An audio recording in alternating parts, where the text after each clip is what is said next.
নমস্কার বন্ধুরা, 5 মিনিটের রান্নাঘরে আপনাদের সকলকে স্বাগত। আজকে বানিয়ে দেখাবো পনির টিক্কা রেসিপি। খেতে দারুণ লাগে রেসিপিটা। দেখে ভালো লাগলে অবশ্যই লাইক শেয়ার করবেন আর কমেন্ট করে জানাতে ভুলবেন না আপনাদের কেমন লাগলো। আর অবশ্যই চ্যানেলটিকে সাবস্ক্রাইব করে পাশে থাকা বেল আইকনটি ক্লিক করে নেবেন নতুন নতুন রান্নার আপডেট সবার আগে পাওয়ার জন্য। এখন আমি বানিয়ে দেখাচ্ছি পনির টিক্কা রেসিপি। বানিয়ে দেখাবো পনির টিক্কা। তার জন্য এখানে নিয়ে নিয়েছি পেঁয়াজ, ক্যাপসিকাম, বেল পেপার নিয়েছি রেড আর ইয়েলো, আর এখানে নিয়ে নিয়েছি পেঁয়াজ। তো এখানে আমি ক্যাপসিকামগুলো অর্ধেক অর্ধেক করে নিয়ে নিয়েছি আর একটা বড় পেঁয়াজ। সব কিছুই কেটেছি একরকমভাবে। কয়েকটা স্টিক নিয়েছি বাটারের কিউব দুটো, 3 টেবিল চামচ টক দই, 1 টেবিল চামচ আদা রসুনের পেস্ট, কিছুটা কসুরি মেথি নিয়ে নিয়েছি, কাশ্মীরি লঙ্কার গুঁড়ো নিয়েছি 1 টিস্পুন মতো, এখানে কিছুটা ধনে পাতা, 2-3টে কাঁচা লঙ্কা একসাথে বেটে নিয়েছি, ধনে জিরে শুকনো খোলায় ভেজে গুঁড়িয়ে নিয়েছি 1 চামচ, নিয়েছি স্বাদ মতো নুন, আর নিয়ে নিয়েছি পনিরের কয়েকটা টুকরো, এইভাবে কিউব করে কেটে নিয়েছি। এবার একটা বোলের মধ্যে সব উপকরণগুলো একটা একটা করে মিশিয়ে নিতে হবে।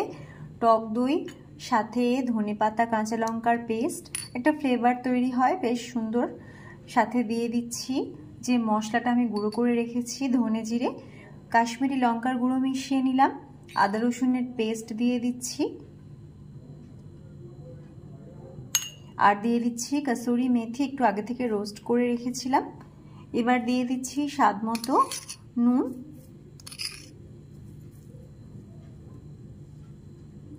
একদম সামান্য একটুখানি জল মিশিয়ে একটা ব্যাটার মতো তৈরি করে নিতে হবে। মশলাটা ভালো করে মিশিয়ে নেওয়ার পর পনির আর ক্যাপসিকামগুলো এর মধ্যে দিয়ে মিশিয়ে নিতে হবে। তো এখন একটু ভালো করে নেড়েচেড়ে মিশিয়ে নিলাম।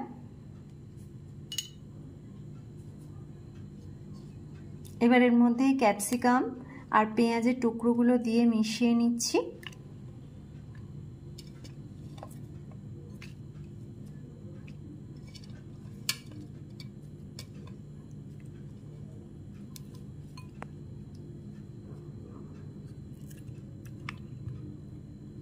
সবকিছু একটু ভালো করে মিশিয়ে নিতে হবে।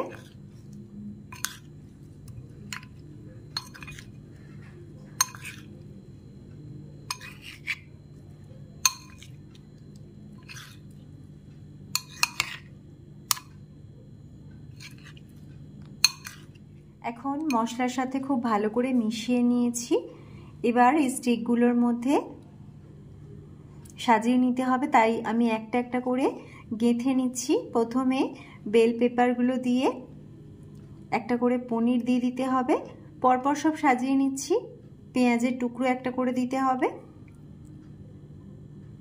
সন্ধ্যের স্ন্যাক্স হিসাবে খেতে এটা দারুণ লাগবে।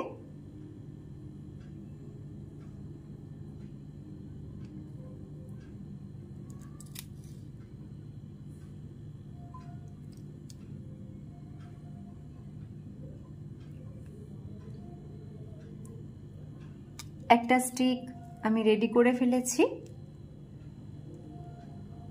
এরকম ভাবে বাকি স্টিকগুলোকেও রেডি করে নিচ্ছি।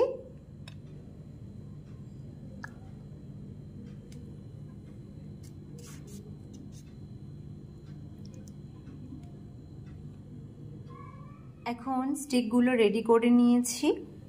এবার এগুলোকে ভালো করে ফ্রাই করে নিতে হবে। এখন তাওয়া বসিয়ে নিয়েছি, বাটার দিয়ে দিয়েছি, দিয়ে একটু গলিয়ে নিতে হবে।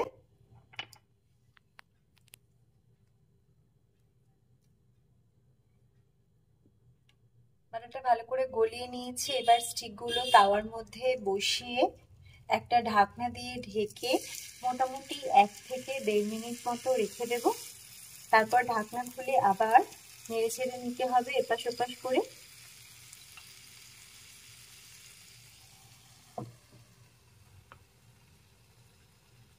এক থেকে 1.5 মিনিট মতো হয়ে গেছে। এবার এগুলোকে একটু ঘুরিয়ে ঘুরিয়ে ফ্রাই করে নিতে হবে।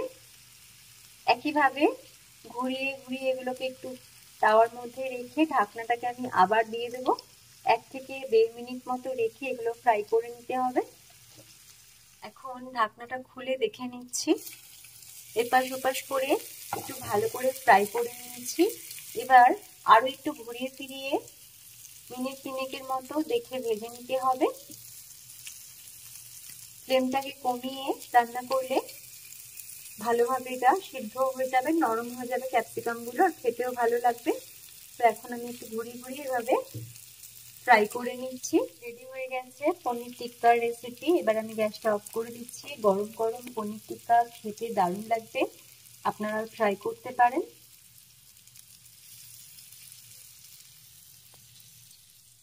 এখন একদম রেডি হয়ে গেছে পনির টিক্কা রেসিপি। আপনারাও ট্রাই করতে পারেন রেসিপিটা, আশা করি ভালো লাগবে।